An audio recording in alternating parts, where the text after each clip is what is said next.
The new millennium brought a historic political battle to the Show Me State between former governors. Their eyes were on a U.S. Senate seat. Just weeks before Election Day, one of them, Mel Carnahan, was tragically killed and both campaigns derailed.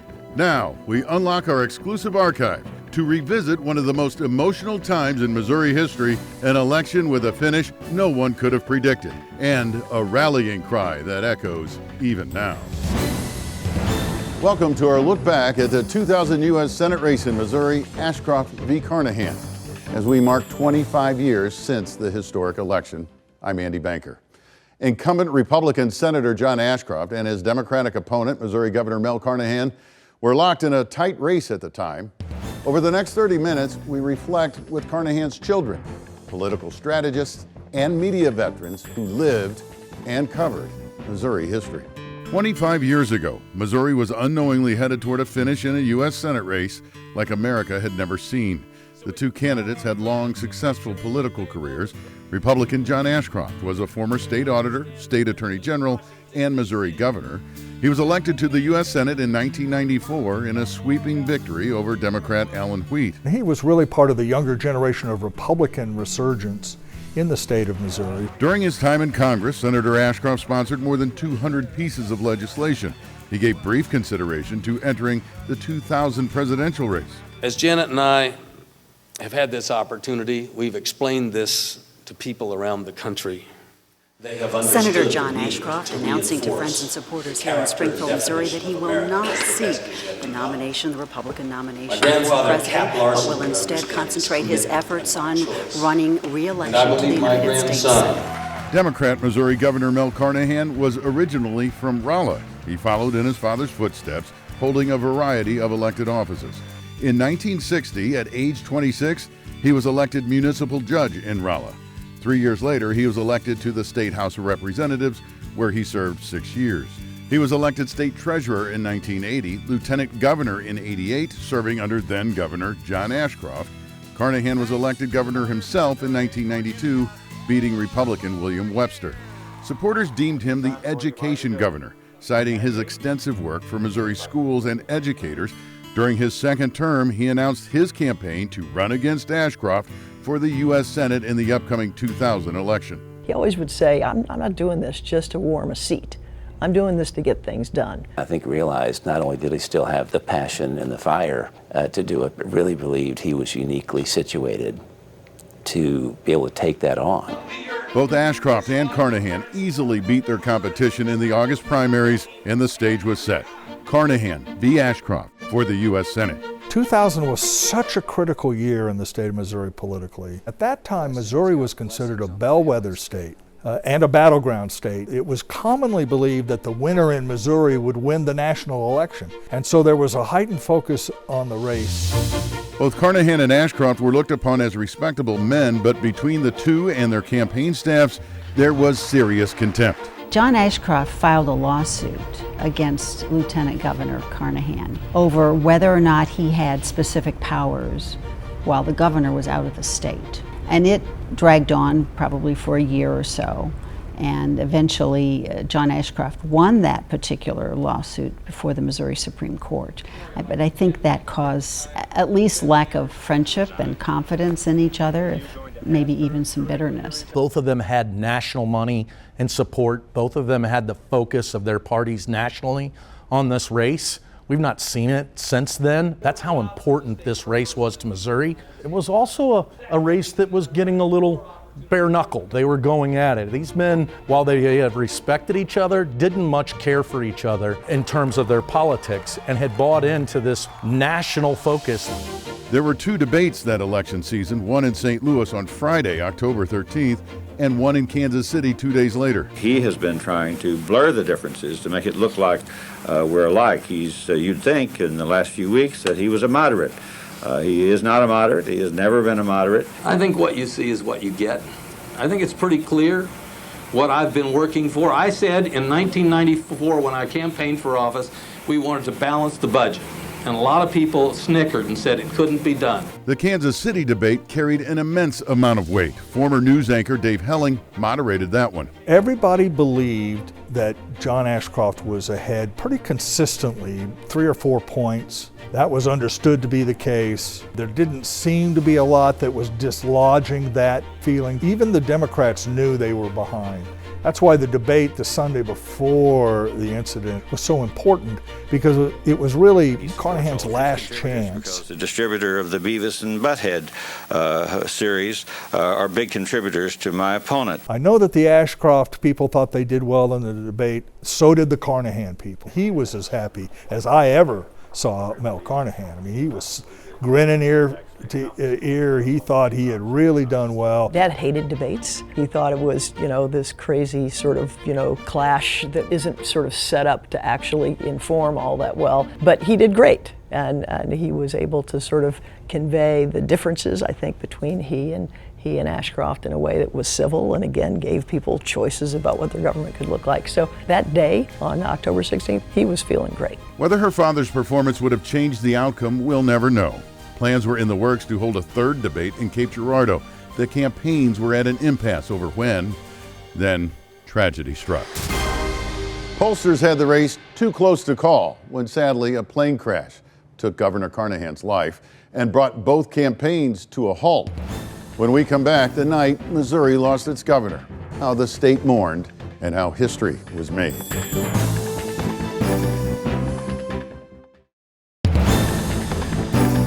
Three weeks before Election Day, John Ashcroft and Mel Carnahan made late pushes for victory. That all stopped with a tragedy that, for a time, cast politics aside and left Missouri in mourning. October 16th, 2000. Missouri's U.S. Senate campaign was in the home stretch. We had finished a lot of traveling around the state. And of course, the ads were going full speed, for the last few weeks of the campaign. My wife, Deborah, had gone out that night to speak at a lawyer's event, I think at Wash U. I'd stayed home with the kids and had some things to do at home. Seemed like a regular day after that point. Governor Mel Carnahan was flying from Cahokia, Illinois to New Madrid, Missouri for a campaign event, along with his advisor, Chris Sifford. Mel's son, Randy, was the pilot. He often flew his father from one event to another. Roy Temple was the senior advisor for the Carnahan campaign and Sifford's longtime friend. Chris was best man at Temple's wedding. On October 16th, it was a very normal day if you're used to working in campaigns. A lot of activity, a lot of back and forth conversation about how things were going, what was coming up. I was briefing Chris on kind of the event they were going to arrive to. So there was a lot of that kind of back and forth about the mechanics of a typical day in a campaign. That evening, Temple and the rest of the Carnahan campaign staff were awaiting the plane's arrival. They waited and waited. Chris had left me a voicemail saying, hey, there's a little bit of weather. I got the message. I called him immediately back, did not get an answer, so I went back into the event. The first call indicating trouble came at 7:20. At 7:23, the pilot requested permission to fly to Jefferson City where the weather was better. The tower approved. At 7:28, the tower again advised the pilot to head west. At 7:30, the pilot responded. At 7:32, the tower lost contact with the plane. You have to wait until you get confirmation. And that was one of the challenges for all of the media with the Carnahan plane crash. But because it was the plane, they knew it was the plane. Randy Carnahan, as the pilot, had been in some communication with the towers, and he wanted to bring the plane back through the storm to St. Louis. There was little doubt that it was actually the governor's plane, but you still had to be very cautious about how you said that. A plane believed to be carrying Governor Mel Carnahan, his son Roger, and senior campaign advisor Chris Sifford went down in Jefferson County. There were no survivors. I heard the aircraft flying over, and then the engine started into a scream like a dive. You could tell it was diving. Loud explosion, the sky lit red, and that was it. Total silence. That was the end of it. My brain was literally trying to process 1,000 things at once. It was, oh my God. I can't believe there's a chance that we're going to lose Mel, Chris, and Randy. There was, uh-oh, this is going to be news, and I don't want Chris's family to hear something from the news, so what do I do? And then there was also, oh, crap, I got to let my parents know because I was on the same plane the night before, and they're going to wonder if I'm on it tonight. The Cardinals were playing the Mets in the playoffs, and I was home watching the game. I heard about the crash. I raced to the office, and we had a bunch of mail going out that was critical of Mel Carnahan.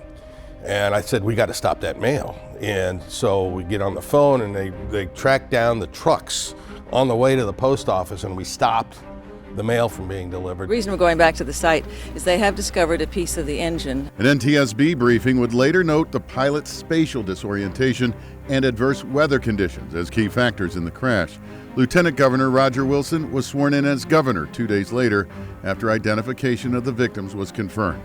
Missouri fell silent in mourning. We will continue to pray that God will grant these families comfort and healing and strength in this time of great sorrow. Missouri's heart is broken today with this tragedy. Yeah, there's no easy way around that. It was a bit of a two-edged sword with the public attention, but also there was a lot of public support and comfort. Today, the gates of the governor's mansion in Jefferson City are adorned with flowers and words of sympathy. It was hard for me to put on just the hat of a straight news reporter. He was a very personable governor, very popular. It was almost as if a lightning bolt had crashed into me and hit me to the core. A presidential debate was scheduled the next night at Washington University in St. Louis. There were discussions about whether it should still be held.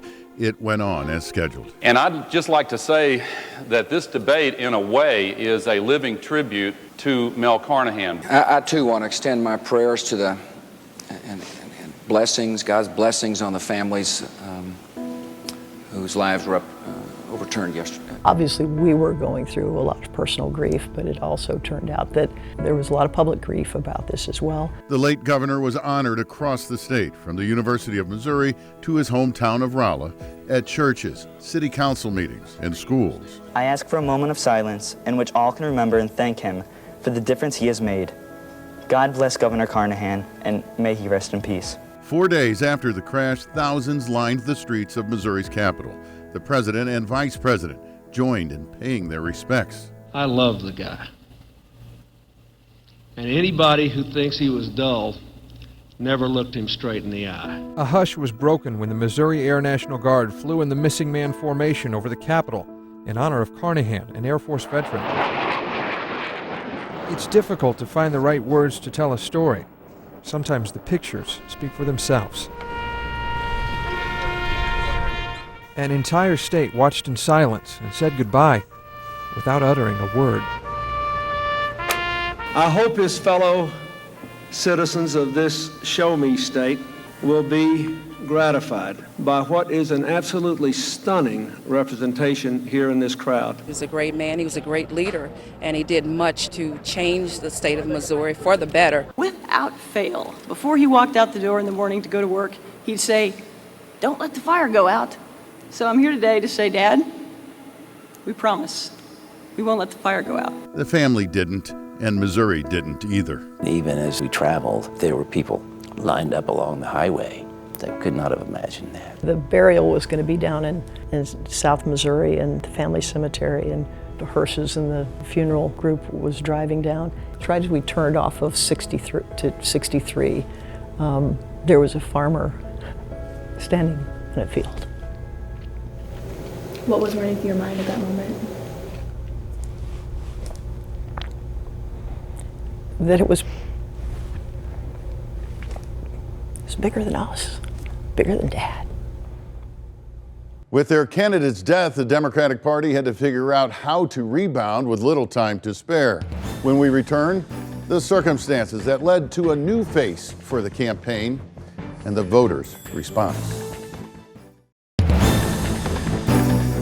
With Mel Carnahan's death mere weeks before the November 2000 election, the U.S. Senate race in Missouri took on a national focus. How would both campaigns respond, and how would voters respond? Political reality kept butting heads with the tragedy of Missouri losing its governor. The window to alter candidate names on the ballot in the Senate race had passed 6 days before the crash. Senator Ashcroft took a break from campaigning out of respect for his opponent's family. On October 24th, then Governor Roger Wilson announced that if Mel Carnahan somehow still won the election, he would ask his wife, Jean Carnahan, to fill the first 2 years of the term with a special election for the remaining 4 years to be held during the next general election. 14 days after the crash, she made her decision. Should the people of Missouri elect my husband, I pledge to take their common dreams to the United States Senate. I just so much believed in the dreams and the hopes that my husband had. I didn't want them to die. Supporters rallied with a simple message: don't let the fire go out. A Missouri native and close friend of the Carnahans stepped in to help. Musician Cheryl Crow reached out to friends, fellow musician Don Henley, and native St. Louisan actor Kevin Kline. They organized a tribute concert in St. Louis. My family has known him for a very long time. My dad went to law school with him. I just called the campaign office and said, what can I do to encourage people to still vote for his legacy? Knowing that Gene, who has been fighting for all the same dreams for 46 years alongside of him, I just, wanted to kind of volunteer to help. The sentiment was clear from that night on. They were still for Mel. So our message tonight is to go out and tell everyone we see, we're still for Mel. We're still for Mel. We're still for Mel. You kind of had to make the act of voting for someone who is deceased both literal and symbolic. And so I'm still with Mel became the sort of symbolic gesture that said, I'm going to cast my ballot even though he can't serve. 18 days, that's all that separated Mel Carnahan's funeral and Election Day. Senator Ashcroft was in an awkward spot. His eyes were just vacant. I mean, he just really it seemed as if his heart was no longer in the race, although he clearly wanted to win. But I thought it was genuine. I thought that John Ashcroft was a very deeply religious man, and I think he did have this sort of sense of why him, not me? What is fate? What does this mean? And if God wills me not to be reelected to the Senate because of this tragedy, then it's God's will. 2,361,586 Missourians cast their votes in the Senate race. Jean Carnahan was emotional as she voted for her husband without her husband. Well, it was very difficult, but I believed in the things my husband stood for, and I went in and I voted for him this morning, and I did it proudly. And I urge other Missourians to do the same, because the things he believed in didn't die with him. They're very much alive. Long lines and people wearing their Still With Mel buttons. It was really, for me, one of the most moving things that I saw. It was hard to sort of understand how this was all going to work at the time, but it was really about people standing up for their ideals and things for this state. The polls closed, the ballots were counted. Missouri made history, electing a deceased candidate to the United States Senate. There is so much in my heart this evening. It is flooded with emotion. Sadness because Mel and Randy and Chris are not here to see the fulfillment of this day, but joy and gratitude because you stood with them. I think she was tired. We were all tired. We were all, I think, just grateful again that people had honored my dad. Mom was just determined to carry that forward. It would have been devastating for it to turn out the other way, to have paid such an enormous price. But you weren't really doing backflips with excitement because you just won an election, because it didn't undo the reality of what had happened. Because you'd still lost Mel, you'd still lost Randy, you'd still lost Chris. We felt proud that we presented Missourians with an option, but we also felt very bittersweet that Mel wasn't there to enjoy it, nor Randy and Chris. After Election Day, there were those who challenged the outcome. John Ashcroft was not one of them. I believe that the will of the people has been expressed with compassion and that the people's voice should be respected and heard. Now, Missouri is a compassionate state, and I think in a very special way they have demonstrated the compassion which they have. And I hope that the outcome of this election is a matter of comfort to Mrs. Carnahan. Jean Carnahan was sworn into office January 3rd, 2001, becoming Missouri's first female U.S. Senator. When she went to the Senate, all the new members, were asked to say something, and she got there in a very different way, but she stood up and said, "You're all here because of your win. I'm here because of my loss." She would lose the 2002 special election for the remaining 4 years of the term to Republican Jim Talent. She sponsored more than 50 pieces of legislation, ranging from child care and child protection to law enforcement tributes and nuclear security. Her work continued until her death in January of 2024. Her children, Robin and Russ, forged their own political careers, building upon the lessons from their parents, Robin was Missouri's Secretary of State from 2005 to 2013. Russ served in Congress for 8 years, representing the St. Louis area's 3rd Congressional District. He is now chairman of the Missouri Democratic Party. Through tragedy and triumph, the Carnahans became a symbol of public service and resilience for both Missouri and the entire United States. There's always going to be this historical footnote on Dad that he was the first person who was elected after they had passed away to the U.S. Senate. His story is way bigger than that. Again, the lessons of his life are the ones that are the most powerful and the example of his service. And to me, that's what I hope will kind of reverberate through time. There are good people in politics that are there for the right reasons, that are really focused not on, themselves, but something bigger and how they can help their community and improve people's lives. That's what both my mom and dad did. They're living proof that people with good intentions and a strong work ethic and a strong set of values can make a difference in the world. Thank you for joining us for a look back at what is, without a doubt, a benchmark in Missouri history. The events of 25 years ago still linger for voters today. No matter which way their political pendulum swings, Missouri did and will carry on. I'm Andy Banker.